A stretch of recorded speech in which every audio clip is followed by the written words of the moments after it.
Today is, we're doing town hall a little bit differently. We have a bridge that is connected, so any of the outpatient clinics want to dial in, we can. So we can certainly share the information that we're going to share with you today. In order to do that and communicate, the people up here on the panel have a microphone, and they're going to repeat your question and then answer it, okay? So as we move forward with that. So I don't know if you all remember, it was 2 years ago, August of 2015.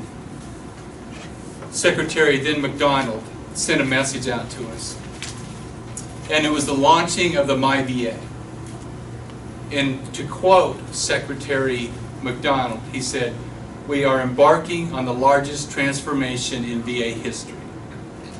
That meant a lot to me because I've been here a while, as some of you have, and after you've been here a while, you look back from where you began and where you've transformed to, and you realize that you've gone through a lot of change, even though you realize that we're kind of static.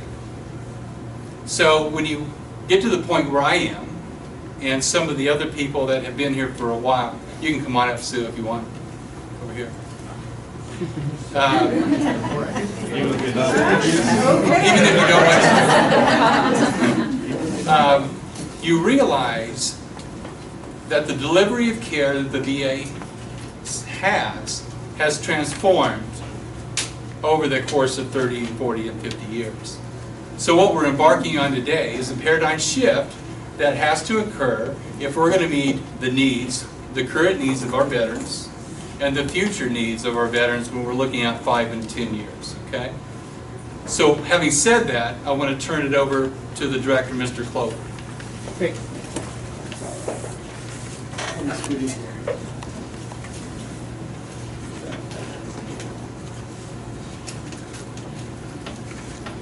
Wow, what a great group. Thanks for being here today. So I haven't been here as long as Tom has, or probably with the VA, right? But I have been with the VA for a long time, actually almost just over 22 years. Lots of different sites. But let me tell you why I chose the VA. It was for a job right out of graduate school. I didn't know too much about the VA, but I wanted to do administrative fellowship. And I was offered one, and so I went to that position, and I've loved it ever since. And so I remained with the VA, and I still choose the VA today. But that choice while I remain with the VA is a little different than what it was when I started. Through the many years, I've been able to really connect with veterans.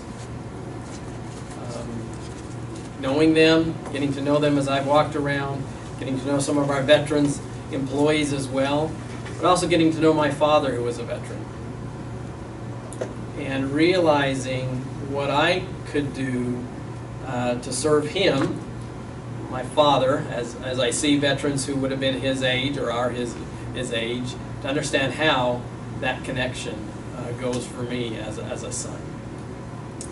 And so I continue to choose the VA today. I want you to think about that, why you choose the VA. When we talk with new employees every 2 weeks, we put up a slide that talks about our Vision 15 and Eastern Kansas. And the mission, the vision, I guess, statement for Vision 15 is we want to be the healthcare network you, meaning about veterans, trust and choose. I think that's not just about veterans, it's about us as employees as well. We want to be a healthcare system you trust and choose. And so why do you choose the VA? I want you to think about that as we go through to today's town hall. As Tom had mentioned, my VA was really something that really launched the VA in a transformation, 21st century. We made a lot of changes. You've been through a lot of changes. With our new secretary, and I'd imagine all of you, looks like all of you have, or many of you have the brochures which talks about our goals, but also on there are our Secretary's priorities. And one of those is modernization of the VA. How do we make sure that we set up a system that our veterans choose the VA? I've talked to a lot of veterans here in Eastern Kansas. I've been here almost 5 years, and many of them, many of them choose the VA. They want to be here because of the care that you provide to them. There are some who give a lot to us that shows that we can be better so that they can choose the VA. Some who don't want to choose us. So we've got to look at ways, how do we modernize Eastern Kansas, and how do we align ourselves with the goals and priorities of our Secretary so that all of them want to choose the VA with us. And that's where you come in. All of us come in, not just you. It's not about you, me, or you, but it's about all of us together. Is your input is critical to this, so that we can make those transformational changes, not incremental changes, but transformational changes, the execution or the speed to that execution and implementation to meet those needs. Many of you, these individuals who have been up here, have been helping, as they will be reporting out on some of the things that we've been doing. But your input is going to be critical to this modernization and change. And so you'll be seeing up on the slide, but also you'll be getting an email where your input will be critical to it and what we can do. So modernization, you see this, we see a challenge, want an opportunity, and how do we modernize? Again, we've made improvements. Incremental change is not enough, and we need to fundamentally change the way we do business, the way we look today. And again, have our veterans choose us. So we'll go in this order. I'll have to check real quick here what this order is, but we'll go in this order here. That's right. So these individuals up here led teams, chaired teams, and asked for input from many of you about our strategic goals and directions and focus areas we felt we needed to look going forward for this year and into fiscal year 18. And I've asked them to brief their work that they provided back to me and our executive leadership team. Some decisions have been made, not all decisions have been made yet, and we've asked for some additional information. And I'm working with some of our the vision counterparts about what makes sense going forward.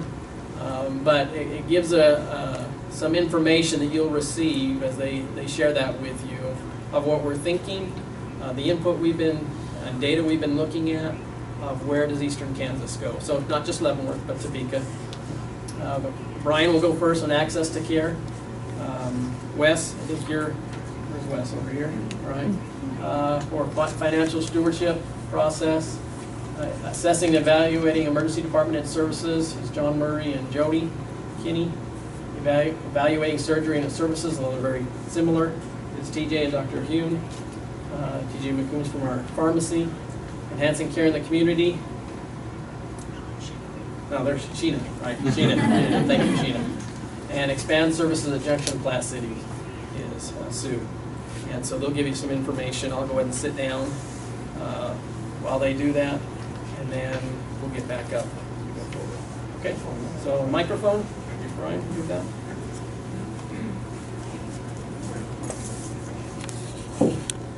All right, I'm Brian. I'm the group practice manager for those of you who, do I need to stand up? Yeah. No. I'm the group practice manager, so that's access to care. But we needed to look at how do we improve access to care. And the other slide, can you go back one slide? Because I want to recognize we've got a couple of people that are here. Andy Bergman and Sheena Hess were part of this team, along with our clinical applications coordinators, and I don't think they're here, but I wanted to recognize them. especially Andy and Sheena, because most of this stuff wouldn't be happening if it weren't for their hard work. So the first thing that we wanted to do, you heard Dr. Shulkin talk about open access to behavioral health and primary care, and what does that mean? There's a lot of confusion about what that means. Some people think that the expectation is a veteran can walk into a VA and have a 30 or 60-minute appointment with their primary care provider on the spot, and that's what open access or same-day access is for primary care and behavioral health. That is not the expectation. We're getting that communication out, and we'll have more communication that comes out. What we're trying to do is improve, use the motto, do today's work today. And so that's what this group is working on, is how do we accomplish taking care of the veteran today. So that may not be a face-to-face. A lot of times it's not a face-to-face. It's answering questions, refilling medication, doing what we can do today, and removing the reliance on just scheduling a face-to-face visit. So some of the other ways outside of face-to-face visits that you're going to see highly encouraged are the use of e-consults, secure message, telephone encounters, shared medical appointments. All of those are the non-traditional ways that we deliver care that are faster and take care of the veteran today instead of waiting for an appointment in 30 days. We want to reserve the face-to-face visits for items or issues that need a face-to-face visit. That's how we open up access to care. The other part of this is veteran-centered scheduling. And a lot of things are changing so that we meet that mission to be more veteran-centered in our scheduling. That is, making sure that everybody has the up-to-date scheduling rules and practices. If you have the scheduling key, you know how to use it, what the PID is, and why that's important. That is very, very important, especially now that all of the access data is publicly reported. Making sure that there is a checkout process, that veterans leave today with their appointments, their follow-up appointments made today if they want to do that. We need to encourage that in all of our clinical areas. Same-day scheduling, even for consults. We're going to try to make a big push for that. Provider puts in a consult, let's get that scheduled same day so we don't have so many phone calls going back and forth, and the veteran can leave this facility knowing this is the plan and this is when I'm scheduled. Use of return to clinic orders. We have low utilization right now. We're going to make a big push to make sure that all clinical areas are using those return to clinic orders, and then we're optimizing our clinic grids, those face-to-face grids that we have. Are we using them efficiently? Are there any process improvement that we can make to improve access to care? So that's kind of in a nutshell what we're doing with access to care. Are there any questions? What's a shared medical appointment? A group appointment. So in primary care, they have you can have a shared medical appointment to talk about diabetes education or some of the chronic disease management. I know Kansas City uses them a lot for the opioid consent process to help with that, so that those don't take a face-to-face visit with the provider. It's in a different clinic, and we're taking care of our veterans, but not relying on those face-to-face visits. Any other questions? Awesome. Okay. Wes, you're up. We're going to go with no more than 2 questions per, just because of the time. Again, but those questions come back at any time to these individuals if you have some afterwards. When we don't have the time, or give it to that input. When you get that link with input, give that input back there, or contact these individuals directly. Hey, Wes. Hello, I'm Wes Brown, Chief Financial Officer for Eastern Kansas. This is my second time on campus. I've been here 60 days, so my face is new to you, and your face is new to me. But I'm looking forward to working with you going forward. What I'm here to talk about today is our financial stewardship process and some of the things that has been occurring prior to my arrival, and we're continuing to move forward with. The first thing I wanted to talk about was our contractual oversight. Contractual oversight there's a couple of different ways you can look at this. One of the biggest ways is our medical service contracts. Contractual oversight with medical service contracts, we got to get people in the room to start talking about where these are, and maybe we have a duplication of efforts with those. But being able to see what our medical service contracts are and projecting out when those costs are going to be occurring makes my life a lot easier so I can pay for them. But outside of that, on our contracts, they looked at the open and unused obligated funds. What does that mean? What's an open obligation? Well, whenever we have to enter into a contract, we set money aside. But say it's for a service and you don't use that contract, and all that money is just sitting there unused. At the end of the year, or whenever that money is finally de-obligated after your last billing, then it dumps back into the system. And sometimes it's after the fiscal year, and we can't use that money to help our veterans. This helps us with a better budget execution, so that's very important. So with our contracts, that was something that we've been studying and we're continuing to move forward on. On our review of on-call and overtime expenditures, there was a review of the premiums and the workload, and they did identify a few areas of concern, and I believe they have addressed that. Part of the biggest part that I look at with overtime and premiums is, if there's a lot of overtime, sometimes that might have an effect on, hey, we're putting in some extra hours because we have some vacancies, or we have an increased need. And so we do look at that as well. For our GSA vehicles, reduction of vehicles, Mr. Clover has asked for us to review what vehicles we have.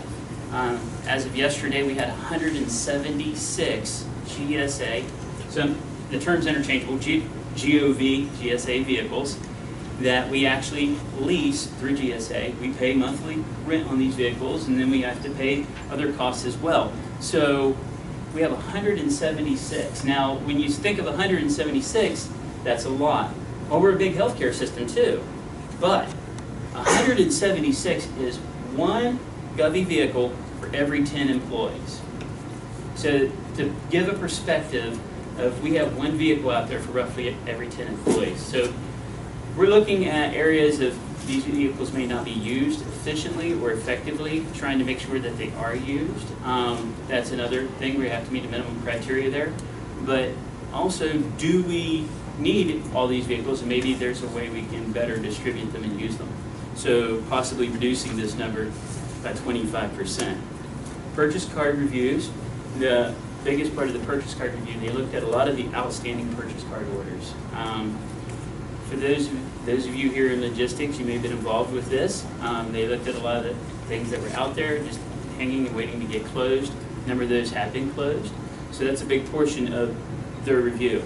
And the reason I blew through all those other bullets at the top, because I wanted to get to the gravy, and that's where the money's at. Because where I'm at, I love money. So Vera, the review of coding.